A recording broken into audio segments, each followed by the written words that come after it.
membawa Kristus kepada bangsa-bangsa dan bangsa-bangsa kepada gereja Tuhan. 26 Mei 2025. Disambut naik.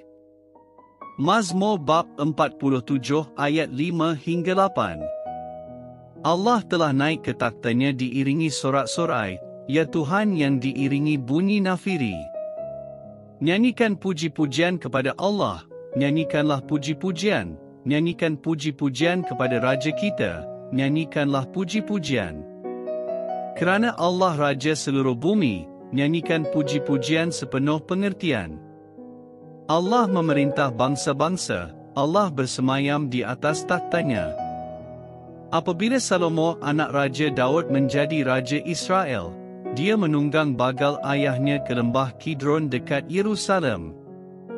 Di sana, Salomo diurapi sebagai raja ketika sangkakala ditiup dan orang ramai berseru, "Hidup Raja Salomo!" Umat Israel riuh bersukacita dengan raja baru mereka sehingga bumi seakan-akan terbelah oleh suara mereka. Berabad-abad kemudian, anak Daud yang lebih mulia, yaitu Yesus Tuhan kita, menyeberangi lembah Kidron yang sama dengan menunggang keldai ketika dia memasuki Yerusalem. Orang ramai memuji dia sebagai raja dan Mesias mereka, sambil berseru, "Hosana bagi anak Daud. Diberkatilah dia yang datang dengan nama Tuhan.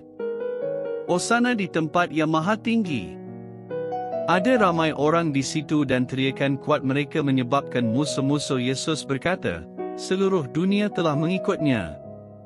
Salomo ditabalkan sebagai Raja Israel pada zamannya.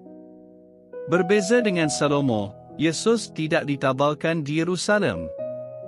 Yesus ditangkap, dihakimi dan dihukum mati. Dia dibawa keluar dari kota Yerusalem dan diangkat tinggi bukan di atas takhta emas, tetapi di atas kayu salib. Yesus dimahkotai dengan duri serta diejek dengan sebuah tanda yang mengumumkan jenayahnya, Yesus orang Nazaret, Raja orang Yahudi. Melalui kematiannya di atas kayu salib, Yesus mengalahkan iblis dan membebaskan dari kematian semua orang yang percaya kepadanya. Pada hari ketiga selepas kematian Yesus, Tuhan Bapa membangkitkan anaknya dari kematian. Yesus disambut naik untuk duduk di sebelah kanan Tuhan jauh di atas segala penguasa dan kekuasaan, kuasa dan pemerintahan. Orang-orang saleh dan para malaikat bersukacita menyambut Raja yang telah diangkat naik, sebagaimana buku Mazmur menubuatkan, Allah telah naik ke takhtanya diiringi sorak-sorai.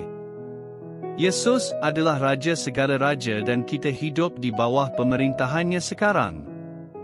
Kita mengakui kasih, ketuhanan dan kebijaksanaan pemerintahan Yesus.